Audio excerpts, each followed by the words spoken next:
बुद्धि ऐसा बल है जिससे हर असंभव चीज को भी जीता जा सकता है। लेकिन बुद्धिमान कौन है और कैसे बना जा सकता है? बुद्धिमान बुद्धिमान यह एक ऐसा शब्द है जिसे तारीफ और तंज दोनों की अंदाज में कहा जाता है।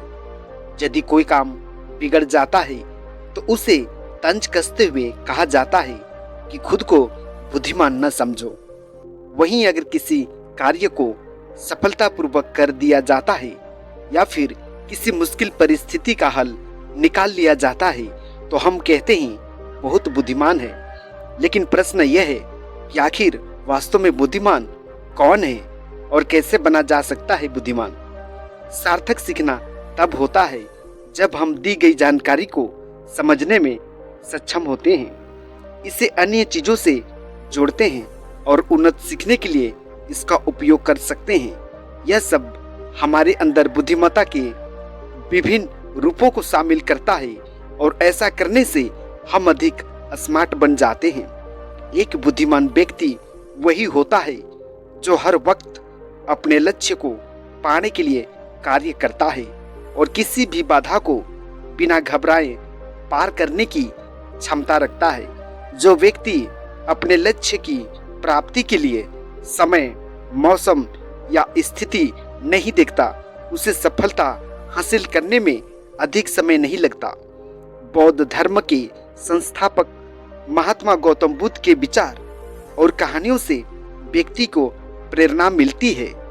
गौतम बुद्ध के जीवन से जुड़ी ऐसी एक नहीं बल्कि कई कहानियां हैं जिससे कई समस्याओं का हल मिलता है। इन्हीं में एक है बुद्धिमान होने की परिभाषा। बुद्धिमान की परिभाषा और इसका सही अर्थ गौतम बुद्ध के जीवन से जुड़ी कहानियों पर आधारित है। जी हाँ मित्रों, आप लोगों को बुद्धा बटालाइजिंग यूट्यूब चैनल में दिल से स्वागत है। अगर कहानी वीडियो पसंद लगे तो चैनल को सब्सक्राइब कर दीजिएगा। जी हाँ मित्रों, आज का कहानी का शीर्षक है बुद्धिमान व्यक्ति कैसे बने। जी हाँ, अधिक समय का विलंब न करते हुए सीधे कहानी पर आते हैं। एक गांव में एक लड़का था जिसका दिमाग बहुत तेज था। उसकी यह खासियत थी कि वह किसी भी चीज को बहुत ही आसानी और कम समय में सीख लेता था, जबकि उसी चीज को सीखने और समझने के लिए अन्य लोगों को काफी समय लग जाता था। लड़के की यह ख्याति दूर दूर तक फैल गई।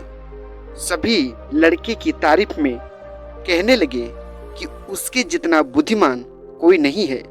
लड़का चित्रकारी, मूर्ति बनाना, गीत गाना जैसे अन्य कई चीजों को जानता था। अपनी प्रसिद्धि को बढ़ाने के लिए वह अन्य काम और चीजों को भी सीखने लगा। इसी तरह से उसे अपनी बुद्धिमत्ता पर अहंकार हो गया, क्योंकि वह साधारण व्यक्ति होकर कई असाधारण काम भी आसानी से करने लगा था। एक दिन लड़के का सामना भगवान गौतम बुद्ध से हुआ। लड़के को खुद पर खूब अहंकार था और इस कारण उसे किसी से ईर्ष्या नहीं होती थी, क्योंकि वह खुद को ही श्रेष्ठ समझता था। लेकिन पहली बार उसे गौतम बुद्ध को देख ईर्ष्या हुई और वह अपनी तुलना बुद्ध के साथ करने लगता है। वह देखता है कि बुद्ध के पास भिक्षा मांगने के लिए एक कटोरा है और उसके पास अपार धन। बुद्ध ने साधारण वस्त्र धारण किए थे और उसके वस्त्र बहुत कीमती थे। बुद्ध नंगे पैर थे और वह नंगे पांव जमीन पर पैर भी नहीं रखता था। इस तरह से लड़का एक नहीं बल्कि कई चीजों से गौतम बुद्ध के साथ अपनी तुलना करने लगा। हर चीज से तुलना करने के बाद वह मन ही मन सोचता है कि आखिर मैं इस भिक्षु के साथ अपनी तुलना क्यों कर रहा हूँ, जबकि इसका और मेरा जीवन बिल्कुल अलग है। वहाँ मौजूद सभी लोग गौतम बुद्ध का मान सम्मान, इज्जत प्रतिष्ठा कर रहे थे। लड़का सोचने लगा कि आखिर इनमें ऐसा क्या है जो मुझ में नहीं है। जिस कारण मेरे भीतर इनके प्रति ईर्ष्या पैदा हो गई। अपने मन में चल रही इस प्रकार की जिज्ञासा को शांत करने के लिए वह गौतम बुद्ध के पास जाता है। बुद्ध के पास जाकर वह कहता है, मैं इस गांव का सबसे बुद्धिमान व्यक्ति हूँ और आप अपने आसपास जो भी देख रहे हैं मैं वह सब करना जानता हूँ। मैं किसी भी कार्यों को बहुत कम समय में सीख लेता हूँ, इसलिए सभी लोग मेरा इज्जत सम्मान करते हैं। लेकिन फिर भी आपको देख मेरे भीतर ईर्ष्या पैदा हो गई, इसलिए मैं जानना चाहता हूँ कि आपकी उपलब्धि क्या है।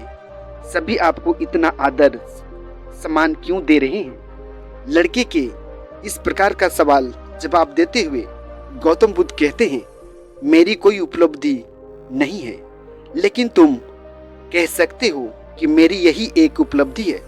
बुद्ध लड़के से पूछते हैं, क्या तुम्हें निंदा अच्छा लगती है?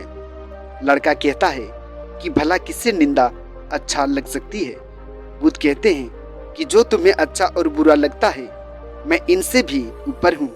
मुझे ना निंदा सताती है और ना ही अपनी प्रशंसा से प्रसन्न होता हूँ। यही अंतर है तुम में और मुझ में। बुद्ध कहते हैं, तुमने सैकड़ों काम सीखे लेकिन सबसे जरूरी काम को सीखना भूल गया। लड़का पूछता है, कौन सा काम? बुद्ध कहते हैं कि क्या तुमने मन को नियंत्रण करना सीखा?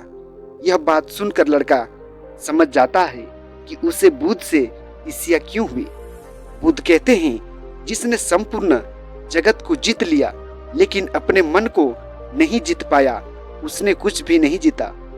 वही जिसने अपने मन को जीता लेकिन अपना सब कुछ गंवा दिया फिर भी उसने सब कुछ जीत लिया। बुद्ध की यह बात सुनकर लड़के का अहंकार चूर चूर हो गया। उसने बुद्ध से कहा कि क्या आप मुझे अपने मन को जीतना सिखा सकते हैं? बुद्ध कहते हैं, जरूर, लेकिन इसके लिए मैं तुम्हारी सभी उपलब्धियां छीन लूंगा। लड़का कहता है, मैं तैयार हूँ। इसके बाद से ही लड़का ध्यान लगाने लगता है, क्योंकि ध्यान से ही मन को वश में किया जा सकता है।